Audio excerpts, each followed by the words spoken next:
Welcome to Pushing Forward with Alicia, a podcast that gives disability a voice. Each week, we will explore topics like confidence, ambition, resilience, and finding success against all odds. We are creating a collective community that believes that all things are possible for all people.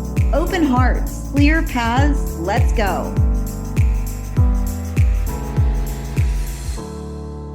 Welcome back to another episode of Pushing Forward with Alicia.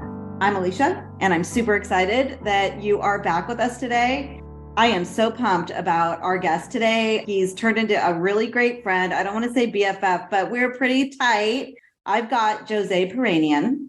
He is a 5-time TEDx speaker. He is the winner of the Inspirational Speaker of the Year in 2017. A Forbes featured stand-up comedian who has performed all over the world, North America, Europe, the Middle East, and performs in every language under the sun. English, French, Spanish, Arabic, you name it. It looks like he can speak it. He talks about inclusion and resilience. His talks on inclusion and resilience have gone viral online with over 1 million views. Goals. He has spoken to organizations such as Boeing and Google and Tesla, Meta and TikTok. And it must be said that his accomplishments have not come easy. He's had to confront adversity in a form of an invisible disability, which we're going to talk about that. Joze will share with us today his personal journey of transformation and his hard-earned insights about conquering fears, healing through laughter, which I love, and being exposed to discomfort and fear as an impetus for action. Joze is championing, if I can say that word, inclusion and resilience, one stutter at a time. Thank you so much for being here, Joze. Welcome. Thank you. And I will validate the fact that I do stutter. So if you are listening to this right now, your internet is working just fine. Do you want to share with our audience a little bit about your stutter, if you identify as disabled or not, like all of that, and maybe give us a little bit of, paint us a beautiful picture of who you are? Absolutely. I was born and raised in Lebanon with a stutter, because of which I avoided speaking and people almost entirely out of the fear of being judged for sounding different. I would say that stuttering is speaking disability. In some cases, I've heard people refer to it as being neurodivergent. So it appears to be at the intersection of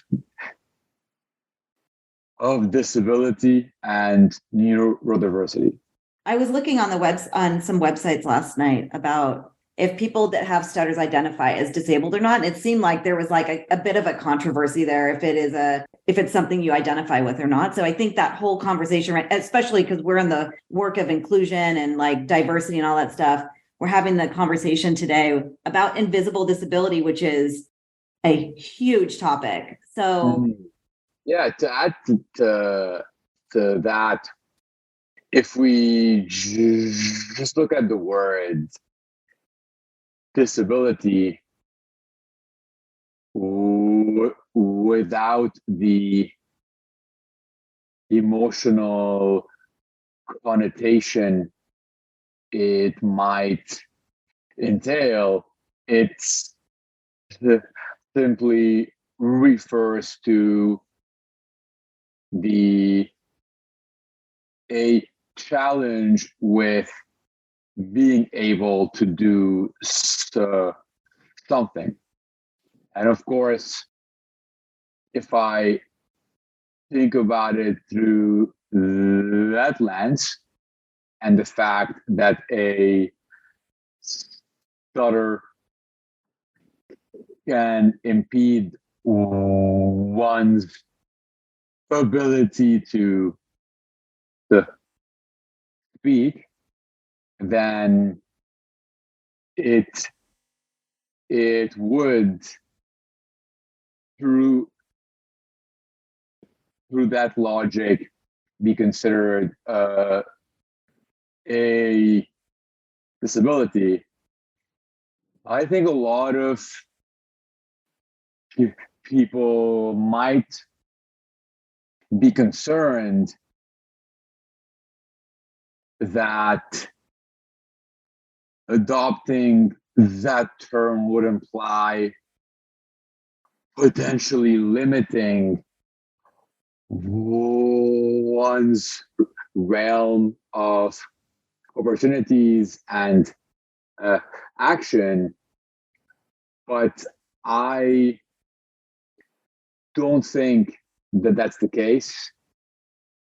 I find that acceptance is often a prerequisite for action, for change, for transformation. And the most meaningful shift for me hasn't been the elimination of an obstacle. The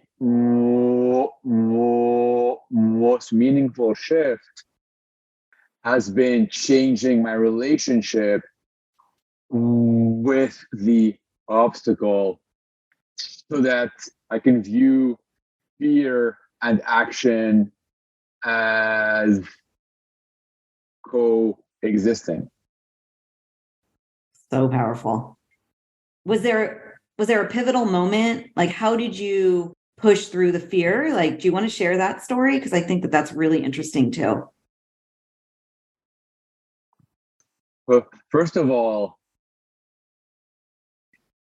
I grew up in the Middle East, and I found that being different in Lebanon was its own challenge due to a lack of awareness up to this day about ways that people can be different. So at the time, and until my perhaps mid 20s, almost, silence and avoidance emerged as heroes of some sort in my life because they almost guaranteed protection from the world, protection from reactions that I would find hurtful and that would further convince me that I am better off staying quiet or silent. I coped through avoidance. And this reminds me of my my second year of undergrad, I had moved to Montreal from Lebanon, and I was expecting, naively perhaps, that the simple act of relocating to a new environment would automatically change everything for me. I assumed that once I'm in a different city or country, I'll be able to be myself. I'll be able to own what makes me different, and it will no longer affect me. I was, however, reminded of that quote that goes,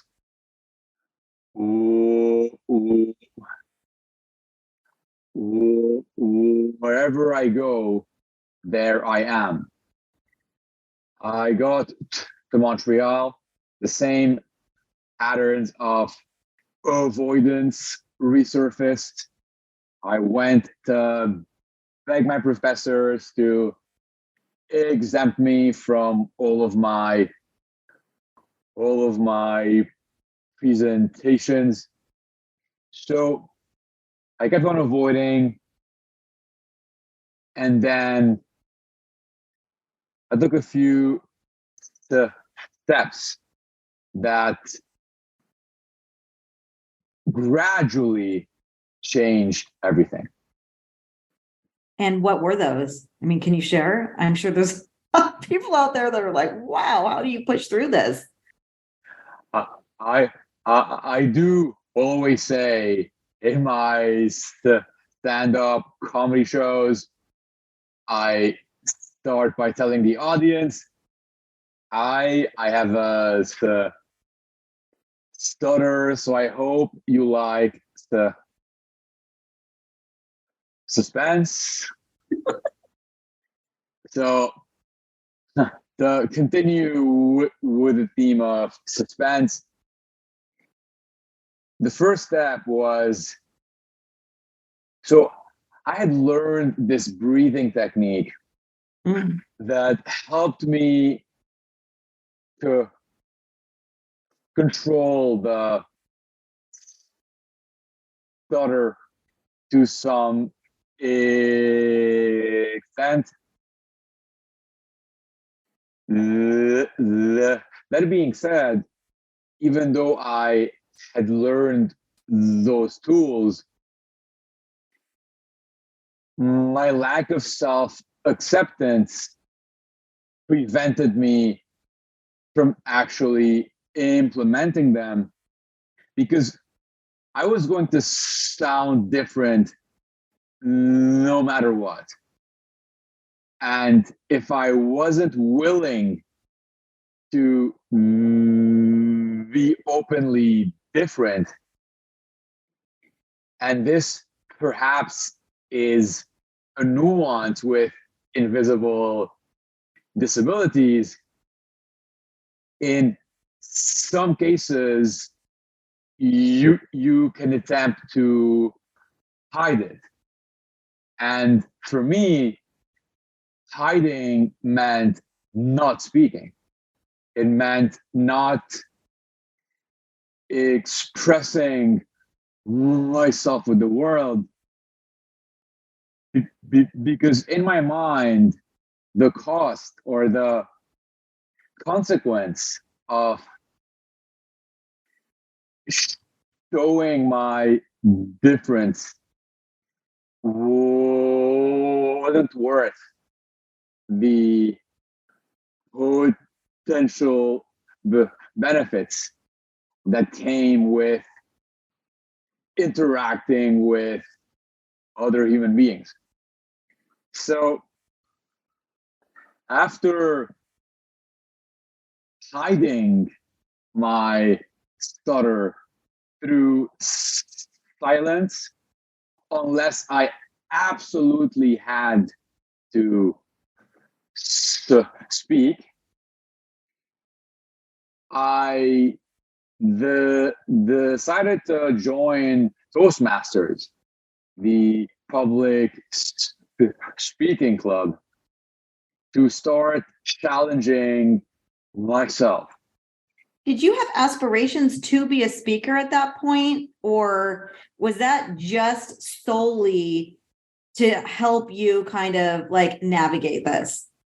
Interestingly, it was solely a challenge I had given myself to stop avoiding speaking. You see, I figured if I manage to speak in a situation that is far more challenging, such as public speaking, in the context of Toastmasters at the time, I figured all of the other speaking situations would seem more accessible as a result. So I certainly didn't have any aspirations to speak professionally. It merely was a strategy that emerged out of despair after avoiding speaking for so long.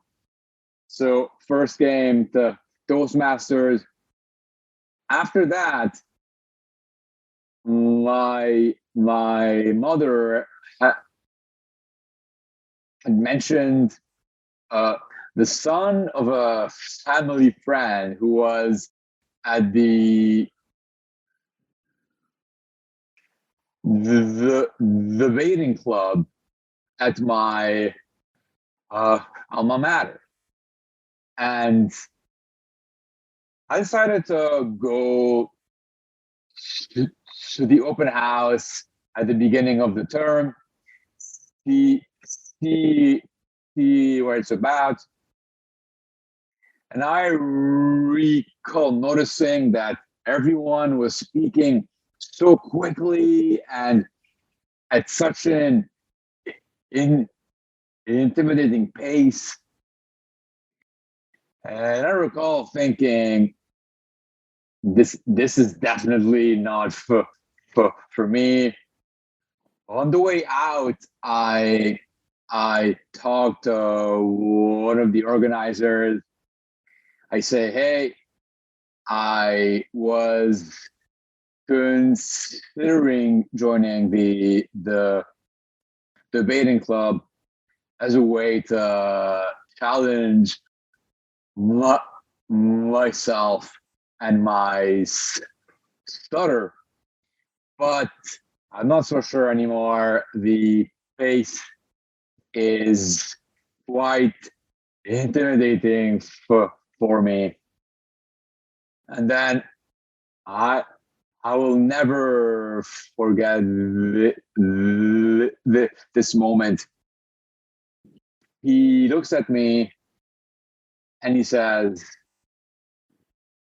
I think you should do it. Mm. And I always get emotional when I tell this story, because to me that's a beautiful example of allyship, Mm. because it's not, it shouldn't be only about accepting and being empathetic. That is, of course, one one indispensable part of that equation. What he had done is empowering. Mm-hmm. And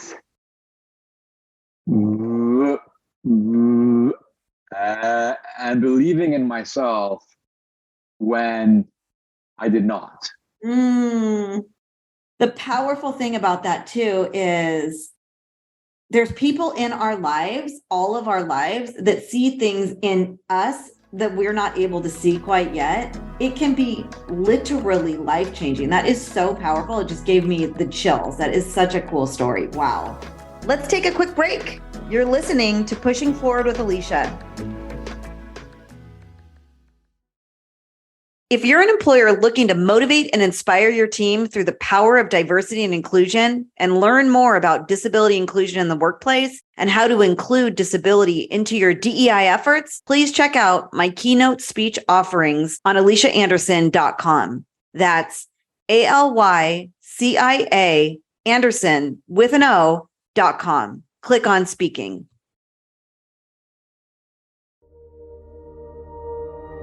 I am so pumped about our guest today. I've got Joze Piranian. So how do you become this 5-time TEDx speaker on comedy stages? You were just on Canadian Got Talent, audience superstar here. How do you go from this person who is silent, who's avoiding speaking, to now give me that mic and give me a stage? I'm totally into it. Let's go. Yeah, let's go. So, there's a quote, and I love quotes. And I love quotes because it would only make sense that someone who stutters loves a succinct, efficient way to express a lot of ideas in one sentence. Makes sense. So there's a quote by the Sufi poet Rumi that goes, "Why do you stay in prison when the door is so wide open?" Wow. And of course, I will recognize that some obstacles are indeed very prison-like. There are, however, some obstacles that are internal. So if I use the example of my own journey, the biggest challenge for me was not, or is not, the stutter itself. It had been the reactions I would get from other people, and how I interpreted and allowed those reactions to interfere and impede what I wanted to do. And in that sense, I was stuck in a prison that did have a way out. And by way out, I don't mean not stuttering. I mean not allowing the stutter, the obstacle, the disability to get it in the way. So to answer your question more specifically, though, in terms of how does one go from point A, avoidance, to point B, action, the name of one of my TED Talks is "Your breakthrough is not coming." Mm. Quite often, we expect that we will go from point A to point B through a singular breakthrough moment, when something will just click as we go running under the rain with Katy Perry's fireworks shining in the background. I simply haven't found that to be the case. But for me, this change occurred through what I call millions of micro moments of bravery. And these are moments during which I expose myself to the source of my fears again and again and again, without really focusing on the final outcome. I was merely engaging in one fear-defying action at a time, and things evolved in ways that my younger self, or even myself from just a few years ago, would have deemed absurdly impossible. Amazing. Your worst fear might be your greatest asset. Exactly. It's a portal. It's a trampoline. It's a compass. And I feel like that the point to all of this too is finally having, I guess, a relationship with all of the layers of who you are and being able to be in that space, and I'm finding that in my own life now. And it's taken me all these years too, to not try to hide, I would hide. The only time I could hide my disability is when I'm driving a car, and I would drive that car and like look at guys and be like free, it's like the only time I could be free for me with my disability is when I was driving my car and I could like flirt and I could do things that I could do as a disabled woman, but not really, not in that way. Interesting. But fast forward to today, we're both in this space of, this is who I am. And I know the more you chip away at that and open up and the more vulnerable you are, magic happens. It's just really beautiful to kind of step in or roll into your own self and be real. And that's a very moving example that you just shared. I can definitely relate. For me, it might have been texting, or maybe sometimes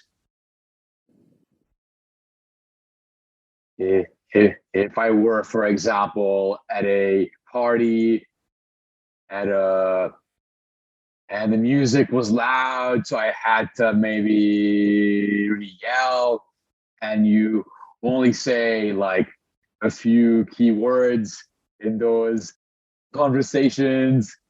So it's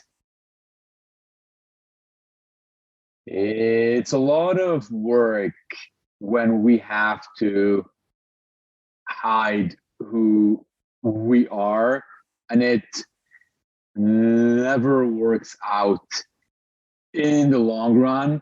There is always a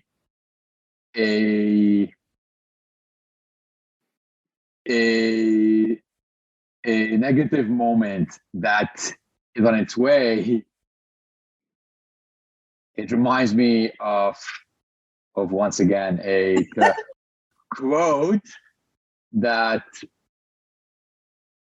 it's a proverb I had read once.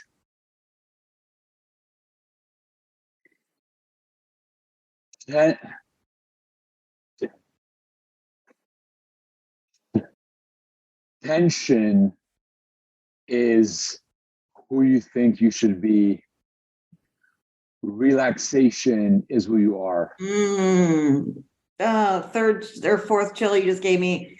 If you don't allow yourself to be who you are in every layer of who you are, you might miss out on being you. Look at what you're doing right now. If you would have continued to hide away the path that you're on right now, it wouldn't be there probably. And for me as well, it's so powerful to lean in to your fear and the things that you think that you need to hide from others because it's a little bit different.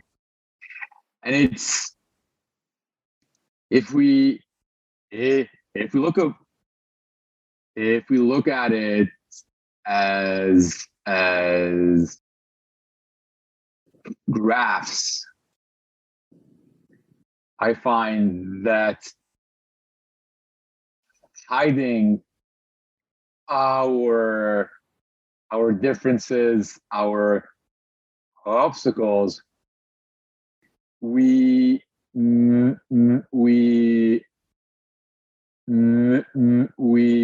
potentially begin the interaction on a higher note, but that line on the graph is going down.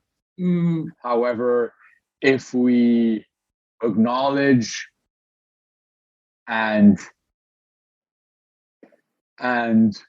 openly reveal these differences, then even though the initial reaction might be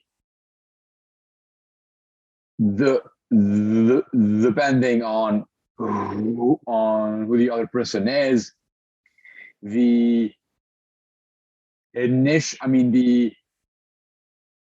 starting point might be a bit lower on that graph, but it's a line that goes up because as we show more and more of who we are, we end up having interactions that are far more fulfilling, and we end up having an impact that simply wouldn't have happened in hiding.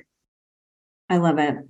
Joze has powerful platforms on diversity and inclusion, and he's got a lot going on. So you should watch his TEDx talks. I binge watched them all night. They're just like watching Netflix. Do that. Yeah, after watching all of my TEDx talks, our friendship has evolved even more now.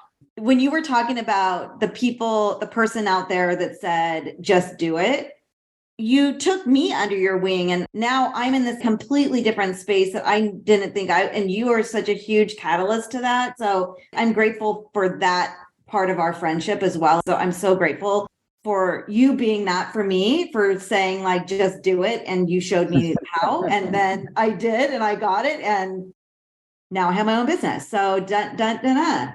I absolutely love that. Thank you for sharing that with me.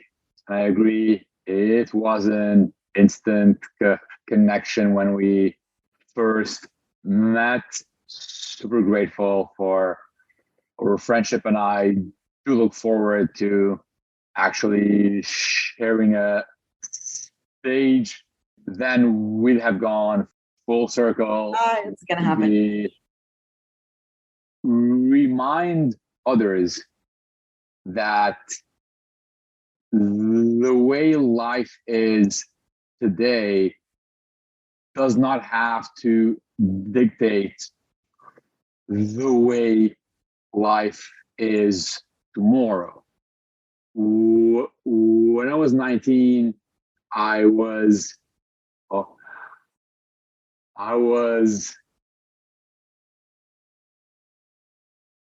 supposed to go to this big family reunion with all my relatives from different countries, and I was just so afraid of having to go with my to go and to be asked questions, to stutter, and to feel so small, so insignificant, that I remember after taking a shower, I went outside and I hung out for half an hour, completely drenched with a towel on, hoping to get sick so that I would have an excuse to stay home and not go to that family reunion. And when people meet me now, they may see me on stage. It is tempting to assume that, oh, this guy, he may have been naturally confident in spite of having a stutter, but that couldn't be further from the truth. And I like to say this to remind people that drastic change is possible. That's a great pushing forward moment. I love it. You're an amazing person. Absolutely loved having this conversation. The love and the admiration are beyond mutual. All right. Well, that's a wrap, everyone. Thank you so much for your time today. This is Pushing Forward with Alicia, and that is how we roll.